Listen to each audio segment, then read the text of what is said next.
जवानी केहू के बस में नहीं थी ना जवानी अपने आप चढ़ी अपने आप ढह जाए। हाँ गायत्री ठाकुर का के चल गई ब्याह जी गायत्री ठाकुर का के चल गई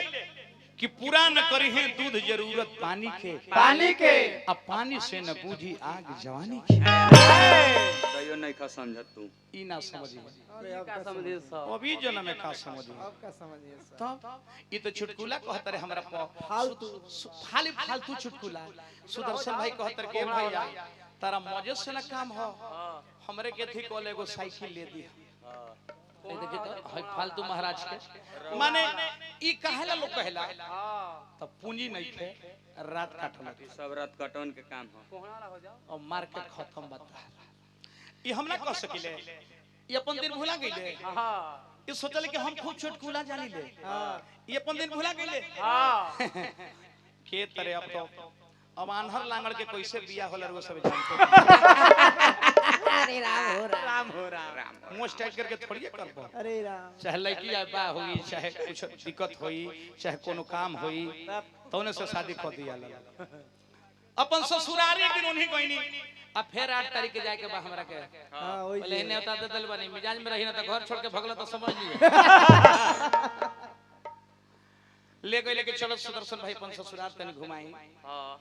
गर्मी के दिन रहे हां रेत चलत रहे अरे राम हम सोचे कि चलो इन्हीं गांव नहीं गा के बता काट लिए थी अपन गईनी नु तो इतना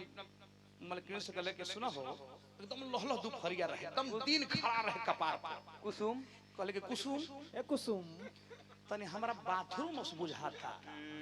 कहले के आई हो हमर राजावा आई हो दूर कहां जइबो लूक मार दही होई लोटा में पानी ली आ गते गते बैसखिया पकड़ कर जाई या बसवड़िया में उजा बैठ न जाई मेहरारू के बात माने में टेका हवे गइले आई तो जेकर बाथरूम लगा रहले कुछ लौकेला ना उ बाथरूम भइला पर सबसे जिंदगी के आराम उजे मिलेला अरे राम हो अब गइले होते फते लोटा लेले इनका लाग रहे काम हो ओहे बैठ गइले ई ना देखले आ जे जा बैठले ओजे एगो बियर रहे ला अब बियरवा में से सांप एगो निकल के इनकर एथिए में ढूक गई गाड़िए में गाड़ी में सूर देना ढुकले नु त कहे आई हो दादा अब ठगत कइले कहल के कुसुम हम अब ना बचम काहे जी हमरे एथिए में सांप ढूक गई लो गाड़िए में आई हो दादा इनकर मेहरारू लगली लेकिन आई हो राजा हो गरीबा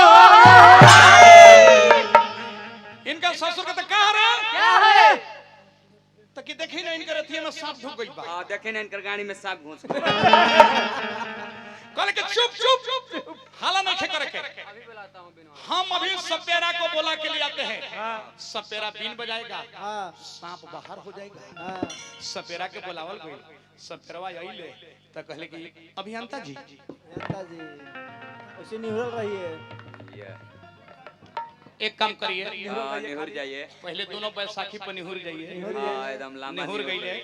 कल भाई लुंगी हटा दीजिए हां चड्ढी खोल दीजिए हाँ। सांप निकलेगा तो फुफकार मारेगा हां और निहुर के चड्ढी खोल के निहुरल पड़े हाँ। अब बीनवा वाला लोगल बीन इनका रहती है तो फूके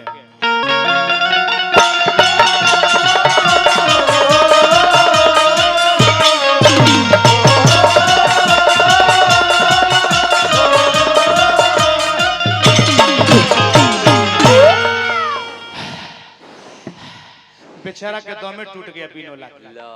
ज्यों सांप मुड़ी निकलस न त्यों दमे टूट गई हां फिर भूख देना सांप भीतरे ढुक गई हां गाड़ी में इनकर ससुर देता रे 200 रुपया लो एकदम ऐसा दम कस के बजाओ कि एकदम बीन के सांस नहीं टूटे सांप बाहर हो जाए बीन वाला दम सधलस कह राजा निहुरिए माऊ बनिए आप बनिए तो इनकर तल्ले काये क्या आदत माऊ बने के अरे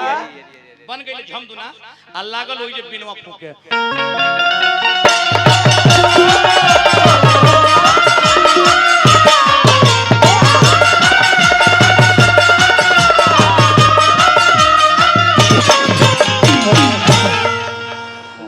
कातना दम सधो एक बीता सांप मुड़ी निकाल अरे आ दम टूट गई वही में केचुल छोड़े लगल का फिर सांप भग देना भीतर तब अभियंता जी कहते के लोग 500 रुपया हेलो सपेरवा कहते के जी आपके ससुर जी सांप निकालने के लिए दे रहे हैं, आप क्यों दे रहे हैं? कहले कि 500 रुपया लो और ऐसे ही दम तुर के बजाओ सांप एक बीता बाहर भीतर जा रहा है तो हमको बहुत मजा आ रहा है।